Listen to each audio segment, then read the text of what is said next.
வணக்கம். மாலை முரசு செய்திகளை விரிவாக பார்ப்பதற்கு முன் தலைப்புச் செய்திகளை பார்க்கலாம். சென்னை மற்றும் மயிலாடுதுறையில் தேசிய புலனாய்வு முகமை அதிகாரிகள் சோதனை.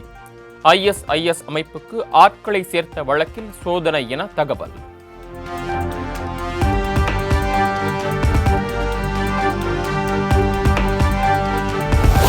பதினான்கு மாற்றங்களுடன் வக்பு திருத்த மசோதாவுக்கு ஒப்புதல் அளித்தது கூட்டு நாடாளுமன்ற குழு.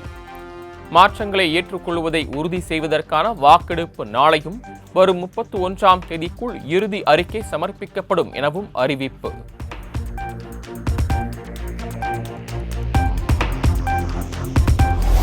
எல்லை தாண்டி மீன்பிடித்ததாக கூறி காரைக்கால் மீனவர்கள் 13 பேரை கைது செய்த இலங்கை கடற்படை. இலங்கை கடற்படையினரின் தொடர் அட்டூழியத்தால் மீனவர்கள் கவலை.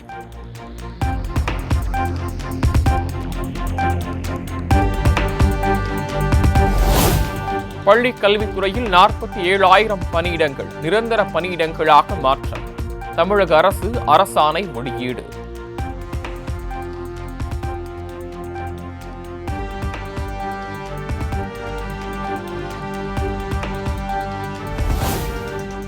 திண்டிவனத்தில் முதலமைச்சர் மு.க.ஸ்டாலினை உற்சாகத்துடன் வரவேற்ற பொதுமக்கள். வாகனத்திலிருந்து இறங்கி நடந்து சென்று பொதுமக்களிடம் கோரிக்கை மனுக்களை பெற்றார்.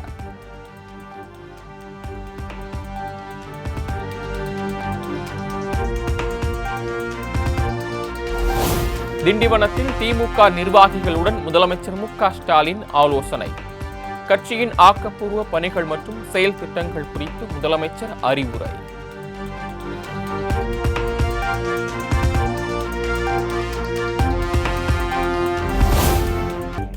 விழுப்புரம் மாவட்டத்தில் முதலமைச்சர் மு.க.ஸ்டாலின் இன்று 2வது நாளாக கள ஆய்வு.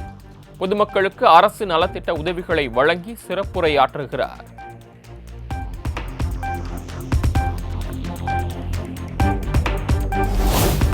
மறைந்த முன்னாள் அமைச்சர் ஏ. கோவிந்தசாமியின் நினைவு அரங்கத்தை இன்று திறந்து வைக்கிறார் முதலமைச்சர் மு.க.ஸ்டாலின். இடஒதுக்கீடு போராட்டத்தில் போலீசார் நடத்திய துப்பாக்கிச் சூட்டில் பலியான 21 பேரின் மணி மண்டபத்தையும் திறந்து வைக்கிறார்.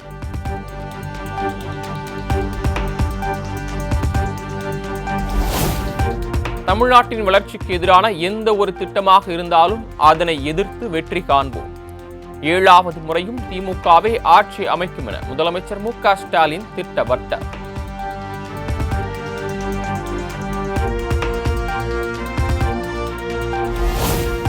சென்னை திருவிக நகர் பகுதியில் 3 சிறுமிகள் பாலியல் வன்கொடுமைக்கு ஆளாக்கப்பட்ட சம்பவத்திற்கு EPS கண்டனம். தமிழ்நாட்டில் பல சார்கள் பல ரூபங்களில் பெண்களுக்கு எதிரான குற்றங்களை நிகழ்த்தி வருகின்றனர் என குற்றச்சாட்டு.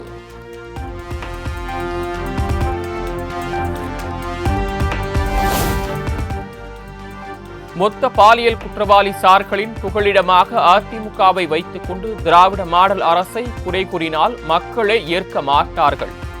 எதிர்க்கட்சித் தலைவர் எடப்பாடி பழனிசாமிக்கு அமைச்சர் சிவசங்கர் பதிலடி.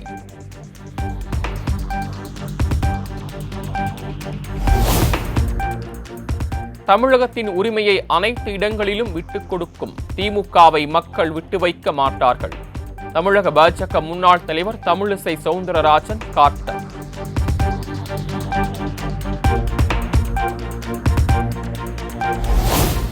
பாஜகவுடன் கூட்டணி கிடையாது என அதிமுக முன்னாள் அமைச்சர் ஜெயக்குமார் திட்டவட்டம். விஜயுடன் கூட்டணி அமைக்கப்படுமா என்பதற்கும் விளக்கம். அவர் ஒன்றும் எங்களுக்கு எதிரி இல்லையே, எங்களுக்கு எதிர்பார்க்கலாம். அவர் ஒன்று அவர் ஒன்றும் எதிரி இல்லையே.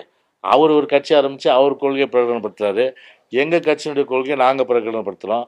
அவ்வளோதான். அவர் வேலையை அவர் பார்க்குறாரு, எங்கள் வேலையை நாங்கள் பார்த்துட்டு இருக்கோம்.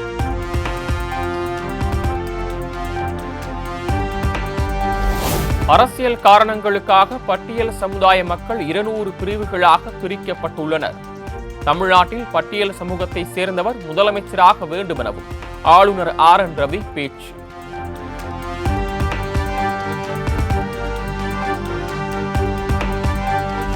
செல்போன், கார் என இலவசங்களை வழங்க திட்டம் வைத்துள்ள அரசிடம் சோறும் நீரும் வழங்க திட்டம் இருக்கிறதா?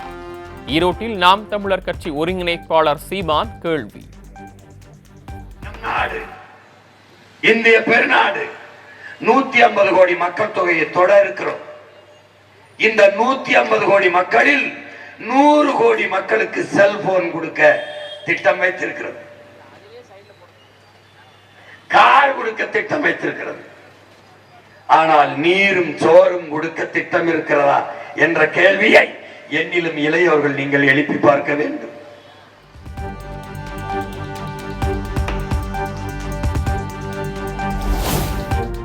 மத்திய அமைச்சர் சிவராஜ் சிங்கை சந்தித்து திமுக எம்பி கனிமொழி, அமைச்சர் தங்கம் தென்னரசு மனு. 100 நாள் வேலை திட்டத்தின் கீழ் தமிழ்நாட்டிற்கு விடுவிக்க வேண்டிய நிலுவைத் தொகையை விரைவில் வழங்க கோரிக்கை.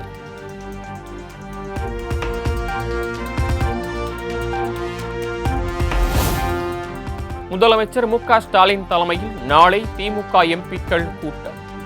சென்னை அண்ணா அறிவாலயத்தில் காலை 11 மணிக்கு நடைபெறும் என பொதுச் செயலாளர் துரைமுருகன் அறிவிப்பு.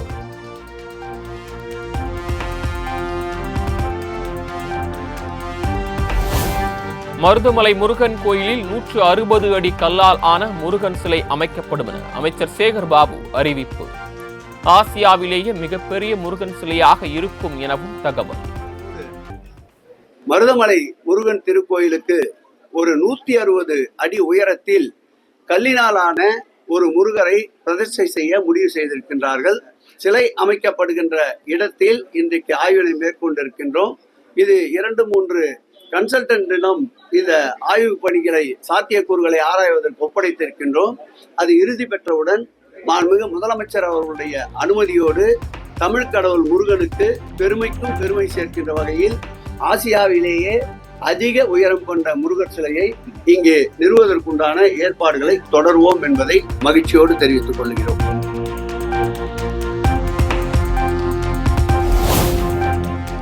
அரசு ஊழியர்களின் கோரிக்கைகளை நிறைவேற்ற திமுக அரசு தவறிவிட்டதாக ஜாக்டோ ஜியோ குற்றச்சாட்டு. காலி பணியிடங்கள் 6 லட்சத்திற்கும் மேல் அதிகரித்து விட்டதாகவும் புகார். செய்கின்ற போது ஆசிரியர்கள், அரசு ஊழியர்களுடைய அத்தனை கோரிக்கையும் நிறைவேற்றி முற்கால ஆட்சியாக திகழ்ந்த காரணத்தினால் அவருடைய புதல்வர் எங்களுக்கும் அனைத்து உரிமைகளையும், எங்களுடைய கோரிக்கையும் நிறைவேற்றுவார் என்ற நம்பிக்கையின் அடிப்படையில்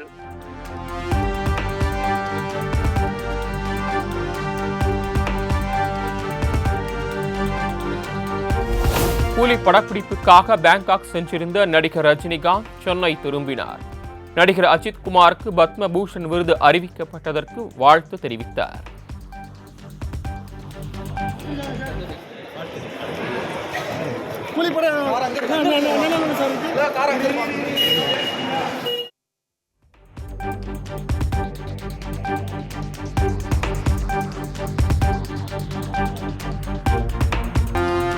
நெல்லை, கன்னியாகுமரி, தென்காசி, தூத்துக்குடி மாவட்டங்களில் வரும் 30, 31ஆம் தேதிகளில் கனமழைக்கு வாய்ப்பு.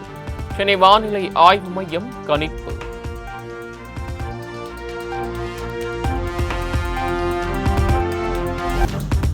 கங்கையில் புனித நீராடுவதால் மட்டும் மக்களின் வறுமை ஒருபோதும் மாறாது. கும்பமேளா விழாவின் போது உள்துறை அமைச்சர் அமித்ஷா புனித நீராடியதை சுட்டிக்காட்டி காங்கிரஸ் தலைவர் மல்லிகார்ஜுன கார்கே விமர்சனம்.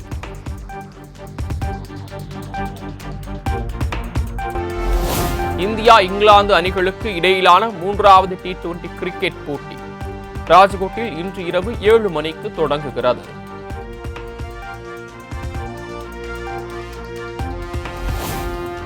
(2024ஆம் ஆண்டிற்கான சிறந்த டெஸ்ட் கிரிக்கெட் வீரருக்கான விருதை வென்றார் இந்தியாவின் பும்ரா. சிறந்த ஒருநாள் கிரிக்கெட் வீராங்கனை விருதை வென்றார் ஸ்மிருதி மந்தனா.